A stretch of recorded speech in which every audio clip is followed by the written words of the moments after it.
Hello, it's Paul from Freedom Hygiene, and I'm pleased to welcome you back. It's been a while since the last video post regarding tracking down and eliminating Listeria monocytogenes, and I apologise for the break, but things have been, happily, very busy at Freedom Hygiene. This week I'd like to answer a couple of questions that I'm often asked, particularly by hygiene managers and technical managers within food manufacturing facilities. First question is, how long does a biofilm take to grow? Now, if you'd have asked me this question back in 2016, I would have been hard pressed to give you an accurate answer. And when I discovered how long it takes for a biofilm to develop on a food contact surface, I was surprised. I've been in microbiology for the last 40 odd years, and I've learned an awful lot in that time, but this was new to me. And this is possibly the most significant question that you can ask yourselves in order that we can maintain a very high standard of factory hygiene. How long does a biofilm take to grow? What I'd like to do is just talk you through the phases of a biofilm development from start to finish. And I think perhaps like me, if you've not got an answer already to this question, you're going to be surprised. First of all, let's imagine that we have a factory, a line within a factory, a food production line, or it could be a production line for fruit juice. No matter what it is, we have a clean factory, and the food contact surfaces are not just physically clean, but they're chemically clean. But are they microbiologically clean? This is the question that we have to ask ourselves. And in order to do that, we need to understand the dynamics of biofilm development. So I want you to imagine that here we are in the factory. The line is just about to be handed over to production to start the day's production of whatever goes down the food line.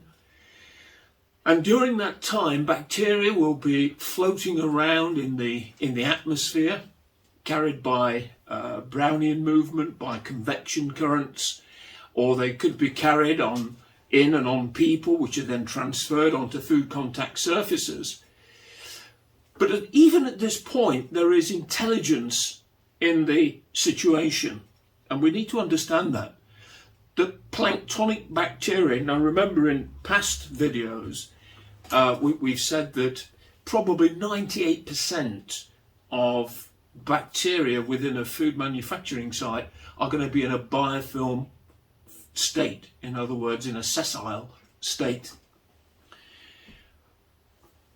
The remaining, let's say between 2 and 5%, which are free swimming or planktonic, will be looking for somewhere to land, and if they detect a food contact surface with traces of nutrients, now remember, we can't see this.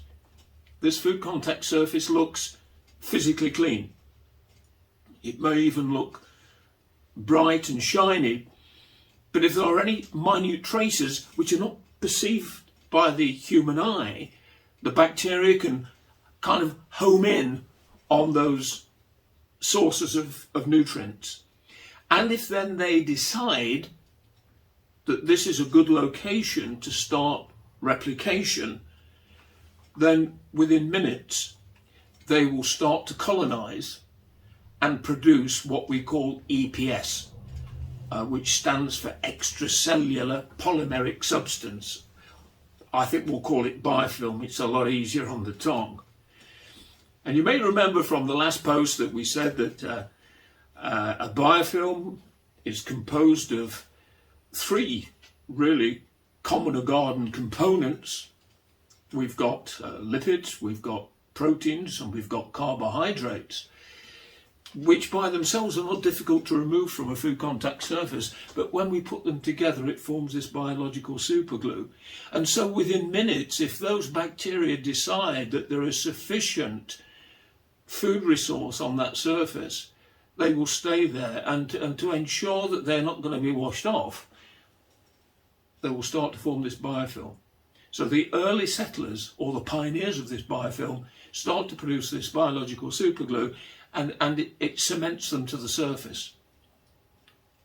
That's within minutes.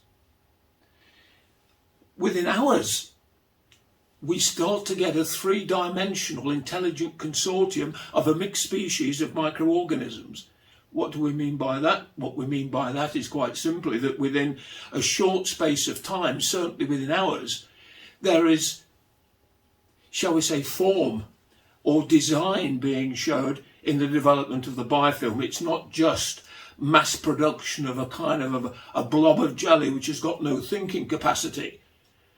We see that the whole thing, the whole structure is engineered to have channels so that nutrients can come in, and it will have waste channels so that waste products can be shed out to the environment and out of the biofilm to sustain the micro populations of different bacteria. All of this within hours. Certainly within days and months, we have what we call a mature biofilm structure.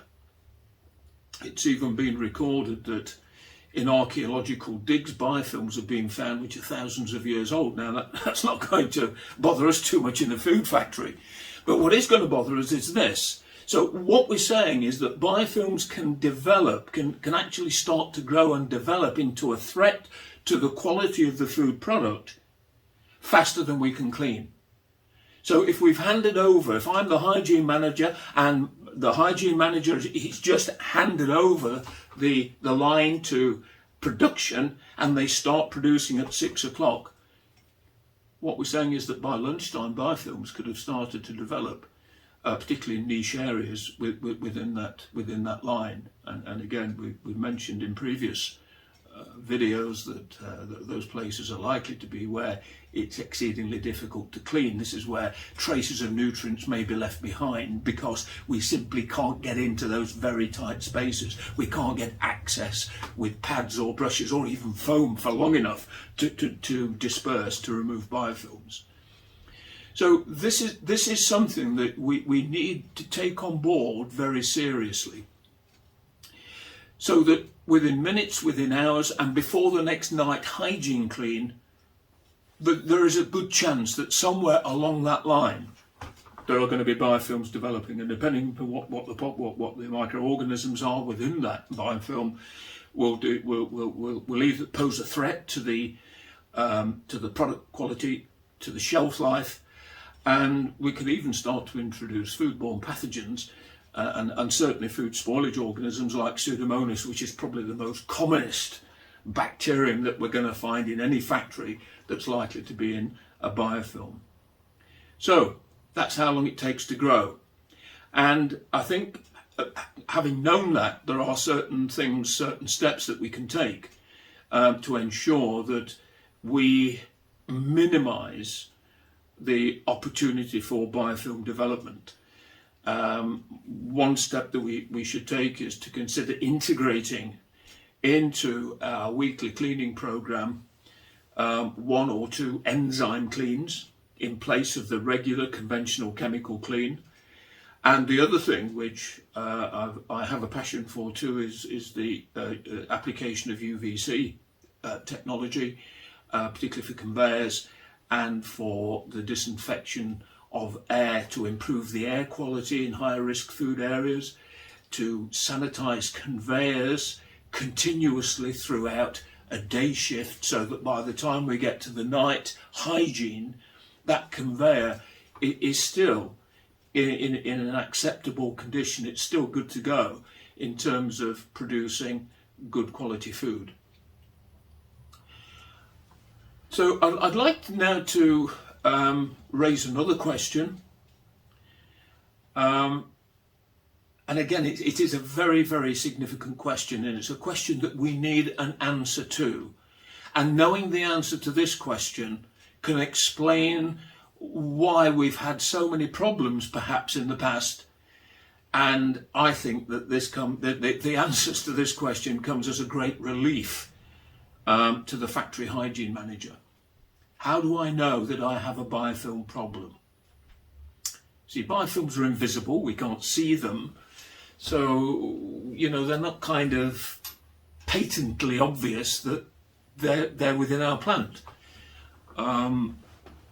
Because the whole subject of biofilms has not really been talked about until the last 20 to 30 years, and only significantly in the last 10, there are still many people in hygiene and or technical roles within the industry and other industries that are not familiar with the term biofilm, or maybe familiar with the term biofilm but know little or nothing about the subject to give them any help in overcoming the constant challenge of foodborne pathogens and foodborne spoilage organisms.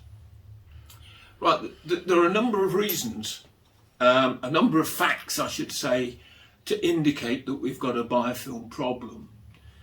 First of all, unexplained spikes in bacterial counts.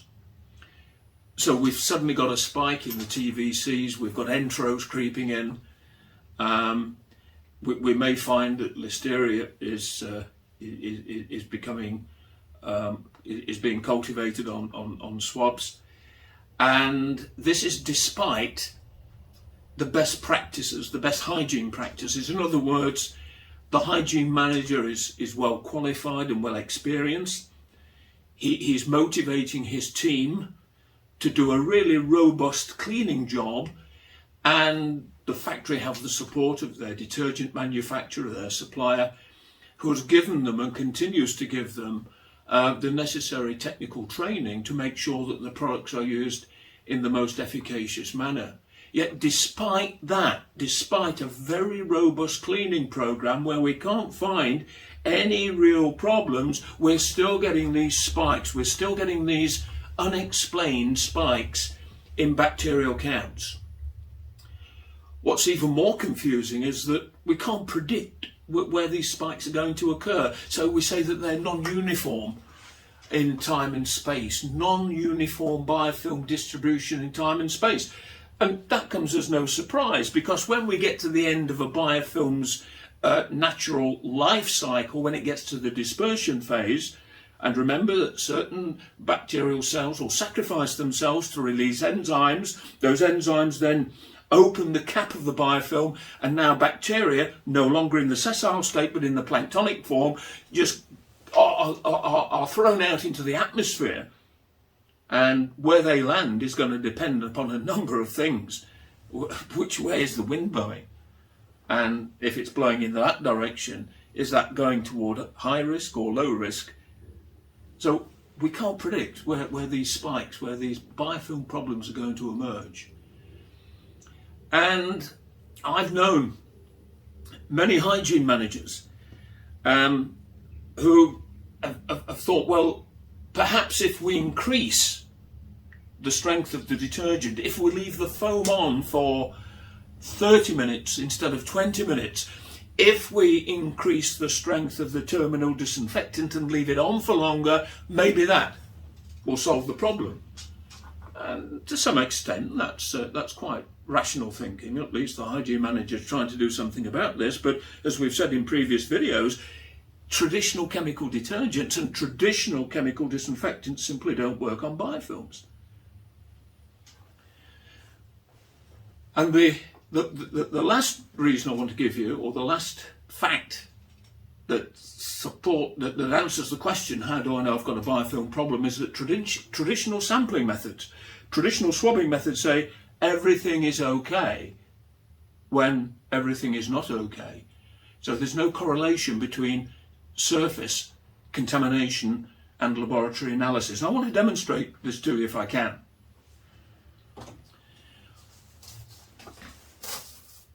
I've pinched some things from Diane's kitchen to bring this demonstration to you. So this is just a baking tray, and I want you to imagine that this baking tray represents a food contact surface.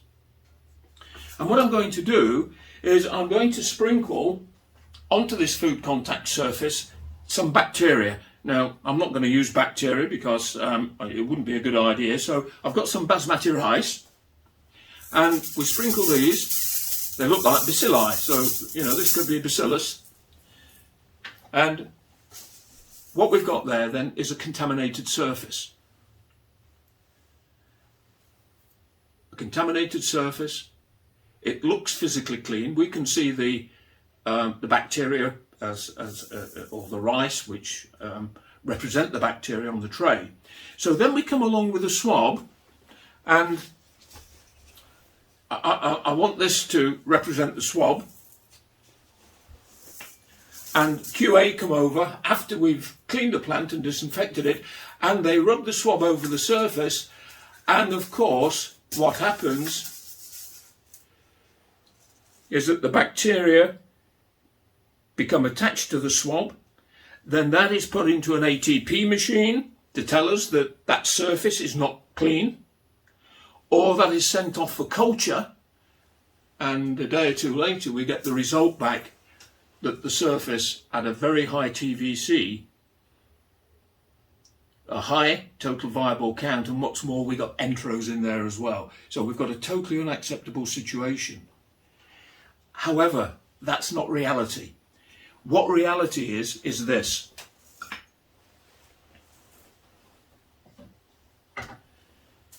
Remember what I said a few moments ago, within minutes, within hours certainly, we get a biofilm. Now this is represented by bubble wrap. So now we've got bubble wrap or biofilm covering the bacteria. That is their protection. That's what it's there for, to protect them against cleaning and disinfection. So that when we come now with the swab and we rub it across the surface, what we're harvesting on that swab now is not the representative bacteria, which are sat underneath the biofilm, firmly cemented to the surface of that food contact surface. What we're harvesting is the biofilm, the polymer. And as we put that into the ATP machine, it says everything is okay. And if we send it off for culture, it comes back and said, yeah, you've got a microbiologically clean food contact surface, when in reality we haven't. We have a biofilm which at any time could chip away, could break off, and we could get fragments of biofilm and the incumbent contamination into food, into the food product. So that's how we know we've got a biofilm problem. And I very often say toward the end of this presentation that another reason you know you've got a biofilm problem is that the hygiene manager has got a bruised forehead where he's constantly bashed it against the floor, because despite doing everything to the best of his ability, he's not been able to reduce the TVCs or get rid of the entros or whatever the microbiological challenge may be at that time. So that's all for today. I hope you've enjoyed this. 2 questions, 2 sets of answers, which I hope is going to help you to maintain a really high standard of hygiene in the facilities in which you work. On the next post, we're going to get to the heart of the matter. How do we know where the biofilms are? How can we identify where they are in a very, very short amount of time? So next time I'm going to introduce you to BioFinder, which is a product that is designed specifically for the detection of biofilms in food and beverage manufacturing. And what it means is that we can make the invisible visible within seconds. Once we know where they are, we can start to deal with the problem. So this is Paul Browning from Freedom Hygiene, and I look forward to seeing you on the next video.